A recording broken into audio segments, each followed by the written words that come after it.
spiritual, emotional?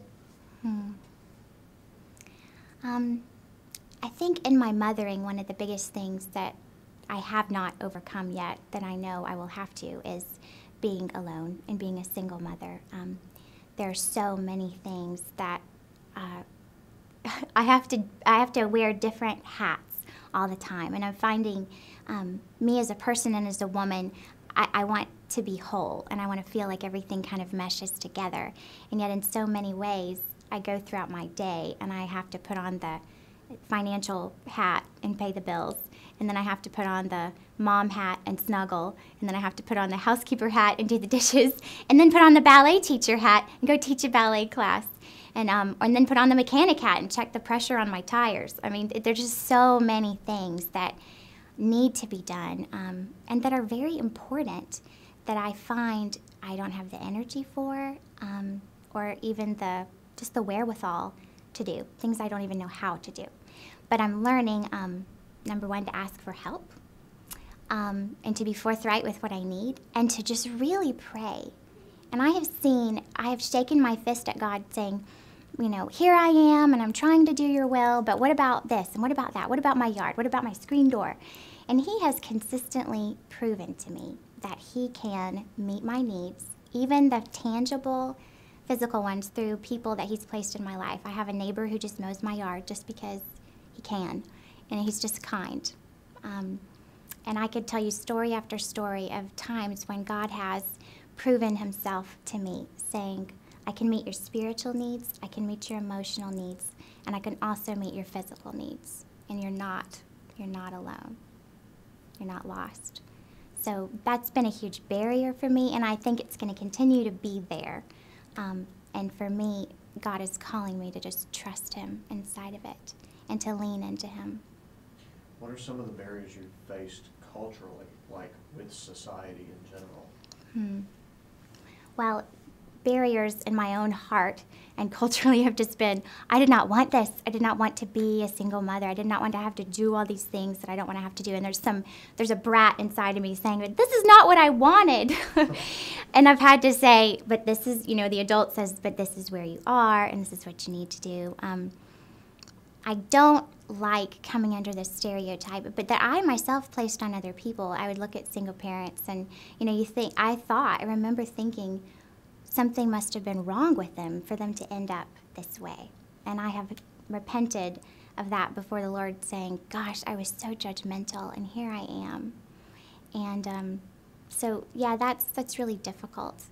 I'm finding, though, I'm not as alone as I thought I was. There are so many single parents that wear many different hats.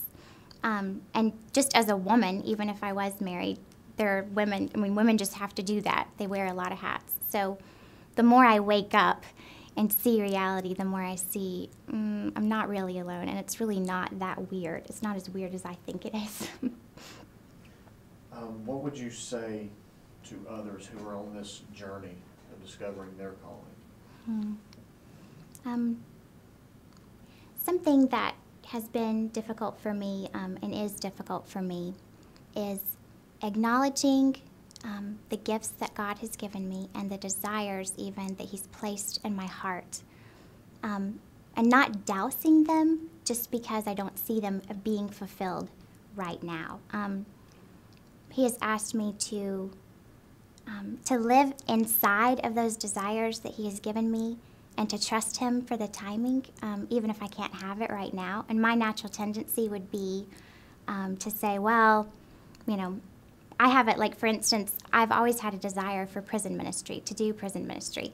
I can't do it right now. It's just not feasible. But just to acknowledge that to myself and to the Lord, and just say, yes, this is a desire that I have. I may not be able to pursue it, but it's still there. So I think my little catchphrase in my head has been to be content inside of the longing for what he hasn't done yet, but to say, I do long for this or that, and I do feel passionate about this or that, or so many things. And maybe the end process isn't there yet, but just to say, it is what it is, and give it to God and let him take care of the details. Okay. Anything else you can think of, John? You only got 1 minute left. got 1 minute. Anything else you want to add?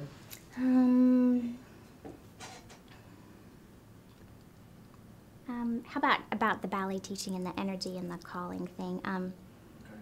Let me see. How should I phrase that?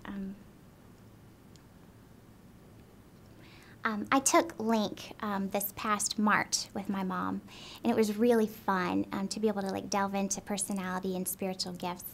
And something that I took away from that, like just a really great little nugget, was to pay attention to what energizes you as a person.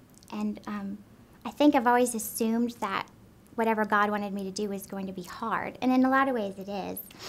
But I've realized that there are so many things. If I pay attention to the times when I'm energized and when my heart really feels like it's thriving and growing, those are a lot of times the places that God wants to have me. And so as I started to pay attention to those things, one of them is praying for people and really like prayer walking, and even praying while I'm dancing, and obviously teaching ballet, dancing and worship. Those are things that just make my heart grow 10 times bigger.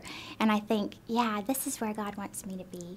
And so I've started to try to pay attention to those things, and it's been really neat to see that God, to feel God's pleasure inside of those things and to know that He's smiling when